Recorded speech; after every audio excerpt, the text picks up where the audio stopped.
ප්‍රජාතන්ත්‍රවාදී රාජ්‍ය ක්‍රමයක් සහිත රටවල පාර්ලිමේන්තු නියෝජිතයින්ගෙන් සැදුම්ලත් අන්තර්ජාතික ප්‍රජාතන්ත්‍රීය සංගමයේ වත්මන් සභාපතිත්වයේ දරන්නේ නවසීලන්ත අග්‍රාමාත්‍ය ජෝන් කී මහතායි. එහි විධායක කමිටු රැස්වීමේ සමාරම්භක උත්සවය අද පෙරවරුවේ කොළඹදී පැවැත්වුණු අතර අග්‍රාමාත්‍ය රනිල් වික්‍රමසිංහ මහතාද ඊට සහභාගී වුණා.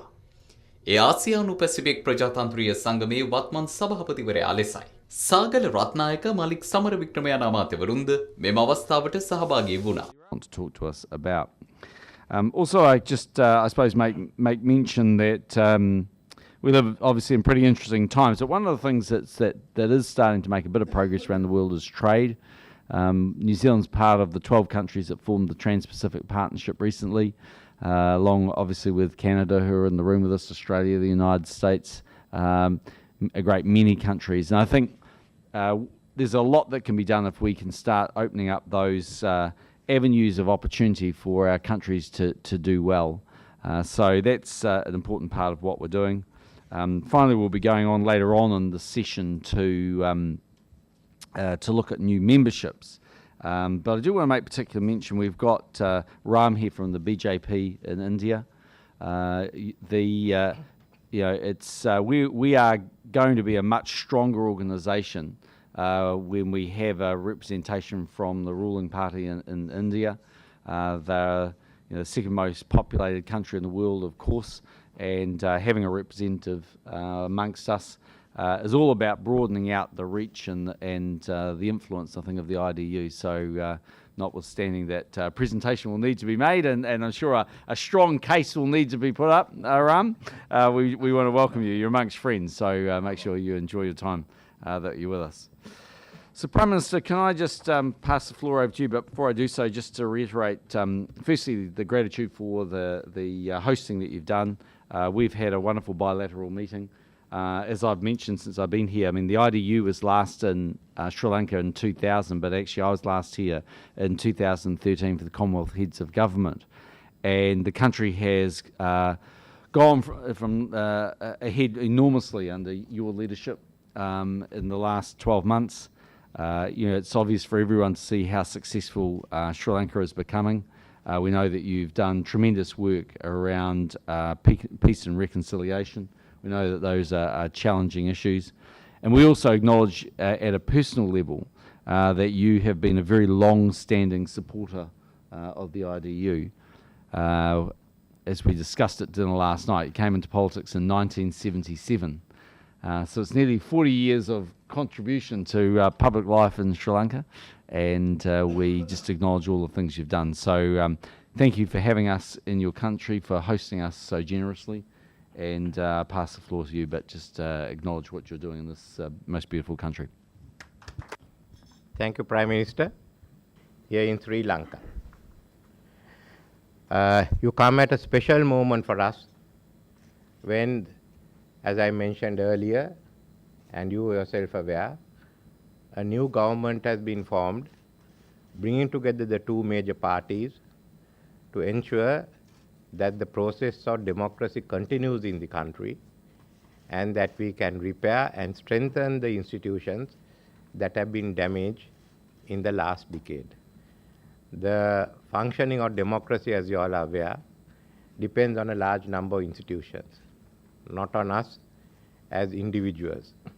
And with a history of democratic activity as old as that of New Zealand, as when the British came to New Zealand and to Sri Lanka and to introduce the reforms of 1835,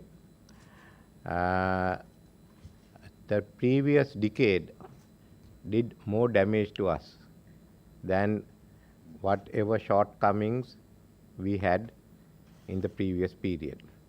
And this is for a nation which is used to the South Asian style of politics.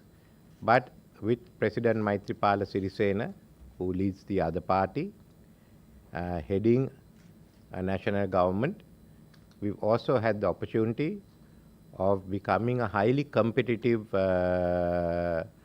market economy with emphasis on the concerns of the poorer segments of the society and making opportunities for all those who aspire to enter the middle class by their own enterprise and their own efforts. We have to reward enterprise and ensure all those who make that effort and succeed find their true place in society. So thank you for coming here.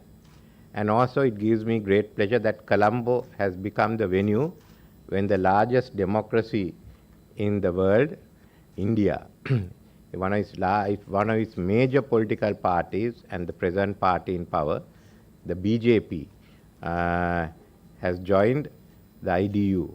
It strengthens the IDU as a whole, and more so the IDU, the APDU, because as we found it difficult to function by just having Sri Lanka, Maldives, South Korea, and Taiwan. But the presence of the BJP means that we will be able to ensure more and more political parties join us, and we can also reach out to some of the parties in Southeast Asia and even into the Middle East and Central Asia. So these are the issues that we will discuss of how we expand the APDU and IDU in Europe itself.